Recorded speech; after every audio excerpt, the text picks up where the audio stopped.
10년 이상 디플레이셔너리 에셋이 압도적으로 우월했다면, 저희도 그래서 기술주 시대에 맞춰서 기술주 포트폴리오를 가지고 있죠. 디플레이셔너리 자산 중에 가장 대표적인 게 기술주입니다. 그런데 이제 당분간 인플레이셔너리 에셋도 투자해야 한다 라는 거죠. 왜? 인플레이션이 단기적으로 끝날 게 아니라고 이해하신다면, 그렇게 본다면 인플레이션 투자를 할 필요가 있다. 자, 그럼 인플레이션 투자는 어떤 게 있느냐? 인플레이셔너리 에셋은 어떤 게 있느냐?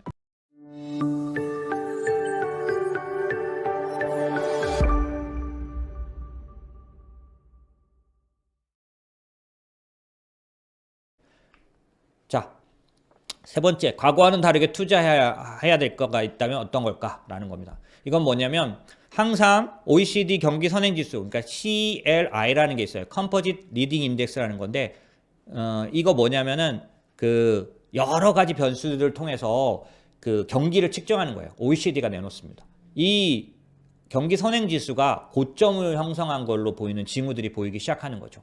이게 뭐냐면 항상 그 리세션 이후에 엄청나게 돈을 쏟아부어서 급격하게 상승한 뒤에는 경기가 수축됩니다. 그러니까 둔화됩니다.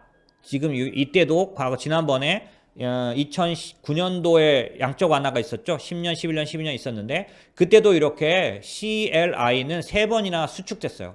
2011년 2월부터 2019년 9월까지 떨어지는 거 보이시죠? 경기 하락이에요. 두 번째 2014년 6월부터 2016년 3월까지 또 하락하죠. 2017년 11월부터 2020년 2월까지 또 이 경기가 하락합니다. 경기 선행지수가. 이렇게 계속 그 주기 자체가 짧잖아요. 사이클 자체가. 그렇기 때문에 이게 어떤 문제냐면 사실 이전에 코로나 이전에는 어떤 상황으로 바뀌었냐면 경기 사이클은 작아졌잖아요. 기간도 짧아지고 폭도 작아졌잖아요. 이제 그런 변화가 있었던 건데 이때도 이렇게 있었고, 그 다음에 우리가 주목해야 될 건 뭐냐면 2017년도, 18년도에는 금리를 올리는 중에 경기가 나빠지는데 금리를 올렸던 적이 있어요. 이때 충격이 왔던 거죠. 그래서 지금 현재 긴축에 들어갈 경우에는 내년도에 CLI가 하락할 걸로 보여지기 때문에 상당히 시장이 긴장하게 되어 있습니다. 그래서 제가 이 지표를 먼저 넣어놨어요. CLI가 내려간다 그래서 모두 시장이 하락한 건 아니고요. 그 지수가 100 이하로 떨어졌을 때, 그러니까 CLI는 작게 왔다 갔다 하는데 그 기수가 깊이 빠졌을 때는 어김없이 시장이 하락했어요. 그래서 경기 하락에 대한 어떤 경계감이 아직 시장에 있습니다. 그래서 내년도 1분기에는 이 스태그플레이션에 대한 우려가 여전히 살아있고, 이 경기가 위축된 국면에 들어갔는데 연준이 긴축하기 시작했다라는 그런 두려움 때문에 1분기에는 엄청난 수축이 일어날 수 있어요. 그런 것들을 얘기하기 위해서 말씀드렸고, 과거에는 제조업 지수는 하락하더라도 서비스 소비가 살아나면 지수는 올라갔습니다. 지금 현재 그런 상황이죠. 서비스 소비 관련돼서는 뭐 레저, 뭐 교육, 의료 이런 쪽이 늘어나고 있잖아요. 그쪽에 임금 소득이 증가하고 있고, 그런 면으로 보면은 방어가 일어날 수 있는 상황이다라는 거를 말씀드리려고 했고, 지금 현재 매크로 측면에서 보면 늘어난 소득과 소비를 쫓아서 산업 생산이 반드시 늘어난다. 이건 제가 계속 리스타킹 얘기를 드렸어요. 그래서 내구재 소비가 급증했기 때문에 재고는 엄청 감소했죠. 왜냐하면 공급망 이슈가 그 병목이 생겼는데 주문은 많으니까 어떻게 돼요? 재고는 쌓일 틈이 없어요. 그래서 보시면 내구재 그 재고는 역사상 최저까지 떨어져 있어요. 내구재 소비는 증가한 반면에 보시면 아래 거죠. 아래 내구재 소비는 올라갔는데 재고는 더 떨어졌죠. 그래서 이런 상황이 오면 반드시 오른쪽, 그러니까 위에처럼 소득이 늘어난 와중에 재고가 동났기 때문에 이런 경우에는 반드시 리스타킹, 재고를 늘리는 그런 생산을 늘리는 그런 캐펙스가 뒤따라온다. 그걸 리스타킹이라고 한다고 했죠. 그래서 보시면 병목 현상 때문에 한국 같은 경우도 수출 피크가 올해가 아닐 거예요. 내년도까지 이연됩니다. 왜냐하면 올해는 공급망 문제 때문에 수출을 최대한 다 못했어요. 근데 내년도에 공급망이 완화되면 어떻게 돼요? 내년 1분기, 2분기에 또다시 수출을 갱신하게 될 겁니다. 지금도 최고치인데 내년도에 더 높은 걸 낼 수 있다. 예를 들어서 반도체. 지금 반도체가 왜 올라가요? 지금 한 달간 계속 괜찮았는데 왜 올라가요? 피크 아웃 할 줄 알았더니 피크 아웃이 굉장히 짧고 바로 또 가격이 오르기 시작했죠. 그러니까 그런 거 보면 왜 그랬을까요? 사실은 지금 같은 이런 수출이 이연된 것들, 공급망 이슈에 의해서 매출화되지 못한 거, 재고가 거의 안 쌓여 있다가 다시 수요가 생기니까 어떻게 돼요? 바로 가격이 올라가죠. 우리는 어떻게 생각했냐면 반도체 안에서 D램은 재고가 많이 쌓여 있을 거다. 그러니까 수요가 다시 크게 살아나기 전까지는 가격이 한동안 하락할 거라고 봤는데 가격이 짧게 하락한 다음에 바로 살아났어요. 왜요? 생각보다 재고가 적게 쌓여 있더라는 거죠. 그리고 생각보다 수요가 커진 쪽이 많이 늘어났어요. 예를 들면 그 서버들이 생각보다 훨씬 더 많이 캐펙스를 늘렸고 PC 쪽에서도 수요가 훨씬 더 생각했던 것보다 많이 들어왔어요. 그래서 갑자기 D램 수요가 갑자기 또 올라갔는데 그 상황에서도 재고가 많이 쌓여 있었다면 이걸 처리하고 가야 될 거 아니에요. 근데 생각보다 재고가 없었던 거예요. 그러니까 재고가 적어지면 어떻게 돼요? 가격이 바로 가격 반등이 나오죠. 지금 D램 가격이 올라가고 있는 거죠. 그래서 지금 반도체주들이 오르는 거고 지금으로 봐서는 오늘 또 대신증권이 삼성전자 14만 원? 맞나요? 12만 원인가? 13만 원? 12만 원인가? 뭐 10만 전자 아니고 12만 전자라고 냈던데 예. 개인들 입장에선 화나죠. 예. 이제 와서 또 12만 전자라고 하니까 엄청 팔았던데 그래서 그런 식으로 사실 예측 못했던 현상들, 병목 현상 때문에 이런 현상이 나타난다. 근데 병목 현상 경험 후에는 반드시 설비 투자가 있었다. 오른쪽 위에 굉장히 중요합니다. 제가 계속 말씀드렸던 것처럼 왜 미국을 투자해야 되느냐? 오랜 동안 한동안 이 캐펙스 투자에 의해서 이제는 2022년 제가 그랬잖아요. 소비가 아니라 투자의 시대가 온다.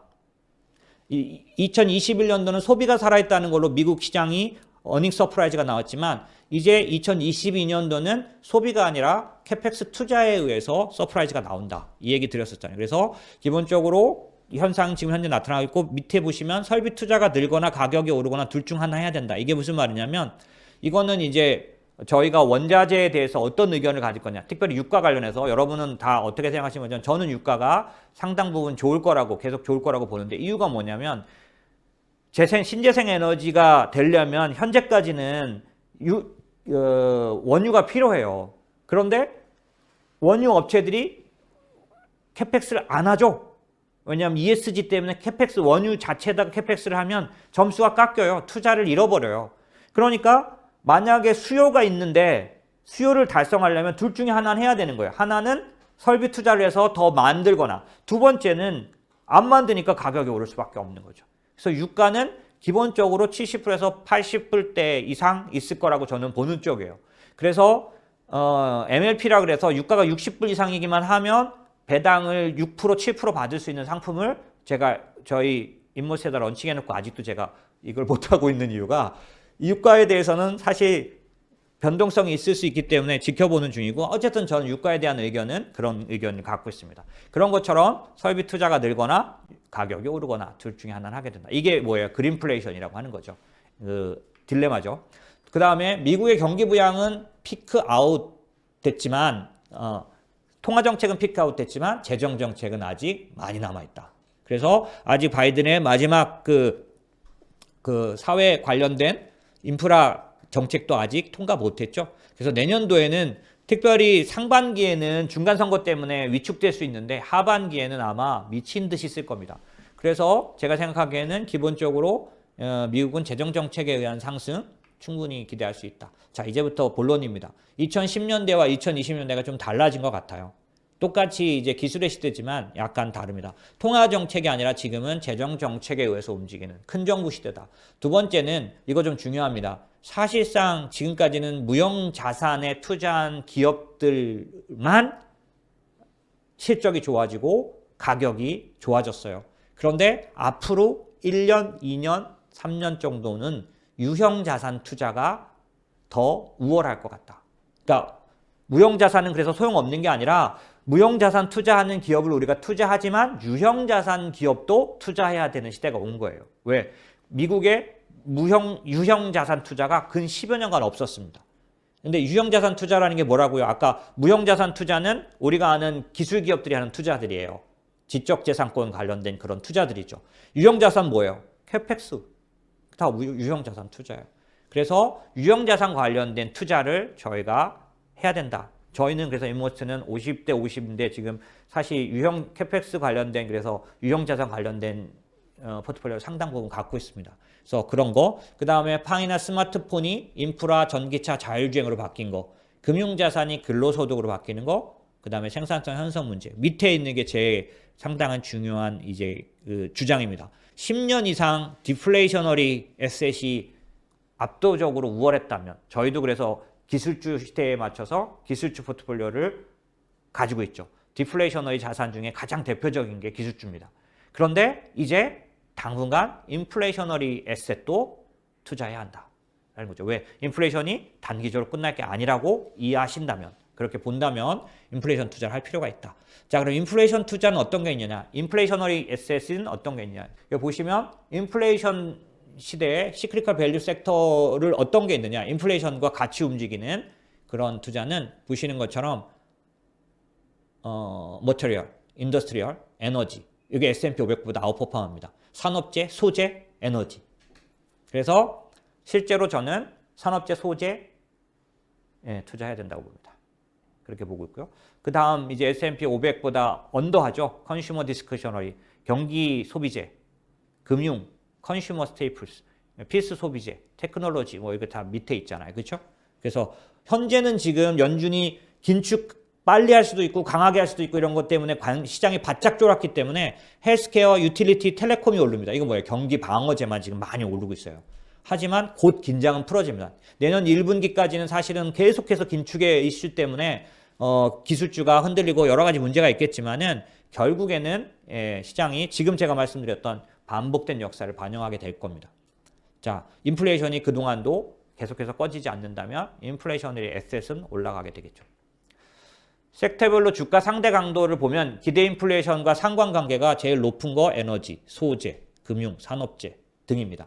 마이너스는 뭘까요? 인플레이션 때 하락하는 것들입니다. 그러니까 역상관관계를 가진 거죠. 그래서 인플레이셔너리 에셋은 대표적으로 에너지, 소재, 산업재, 금융이다. 섹터별 이익 증가율도 공교롭게도 산업재, 경기소비재, 에너지, 커뮤니케이션 이런 쪽들이 아마 상당 부분 높아질 걸로 보여집니다. 산업재나 경기소비재. 이게 EPS는 실적이죠. 그러니까 이익이 더 좋아질 걸로 보이는 쪽들이죠. 자, 그 다음에 연준이 이제 주의하고 있는 건 4가지. 첫 번째, 주택 임대료가 주택 매매 가격이 6개월 후행합니다. 그렇기 때문에 인플레이션이 쉽게 꺼질 수 없다라고 말하는데 일리가 있어요. 그래서 매매 가격이 작년도 기준만 갖고도 20% 이상 올랐잖아요. 그리고 올해도 지금 계속해서 오르고 있고 하와이에서 고급 주택 관련된 거래 얘기를 들어보니까 정말 기가 막히던데 그런 부분들이 이제 격차를 두고 임대료에 반영됩니다. 그러다 보면 당연히 물가는 어느 정도는 쉽게 그렇게 아주 낮은 숫자가 되기 어렵다. 또 이것 때문에 사실은 저희는 리츠를 추천하죠. 두 번째, 2023년 중반부터 기준금리 인상이 시작될 경우라도 장기 기준금리 전망치하고 같아지는 시점. 2025년 이후. 이게 무슨 말이에요? 장기 기준금리 전망치. 아까 제가 말씀드린 중립금리와 같은 그런 얘기예요. 그래서 2025년이 돼야 위협스러운 금리가 된다. 그러니까 앞으로 사실상 시간은 상당 부분 좀 주어져 있죠. 자, 두 번째, 2차 세계대전 이후에 경기 침체를 유발한 요인이 뭐냐? 1948년부터 20년까지 쭉 다 했더니 제일 많은 게 뭡니까? 통화 긴축. 통화 긴축. 연준의 통화 긴축이 경기 침체를 유발한 아주 큰 요인입니다. 그래서 이제 이 부분도 항상 주의해야 되는 부분이죠. 그래서 시장이 지금 긴장하고 있는 거 맞습니다. 그 다음에 연준 통화정책에 영향을 미치는 신흥국 경제라는 게 뭐냐면 이건 무슨 얘기냐면 사실상 지난번 2008년부터 2017년, 18년까지의 테이퍼링 끝나고 금리 상승 구간에서는 신흥국이 미국에 의해서 피해를 봤어요. 전혀 도움을 받지 못했어요. 왜냐하면 이 기간 동안 미국의 무형자산 위주로 상승했거든요. 그리고 미국만 경기가 좋아진 거기 때문에 신흥국에서 돈이 빠져나갔어요. 오히려. 그래서 신흥국에게 피해를 주는, 그러니까 신흥국에 도움을 전혀 주지 않는 상황이었는데 요번엔 좀 다르다. 왜냐하면 미국의 가계소득이 늘면서 신흥국의 대미 수출이 늘고 있어서 한국이나 중국이나 대만이 지금 그걸 보여주고 있죠. 그래서 이번에는 사실상 연준이 긴축에 들어갈 때 신흥국이 어려워질까봐 긴축을 마음껏 못하는 상황이 안 될 거다. 이제 이게 기본적인 예상입니다. 그래서 신흥국 가운데서 몇 개 국가는 그래서 투자할 만하다라고 보여지는 거죠.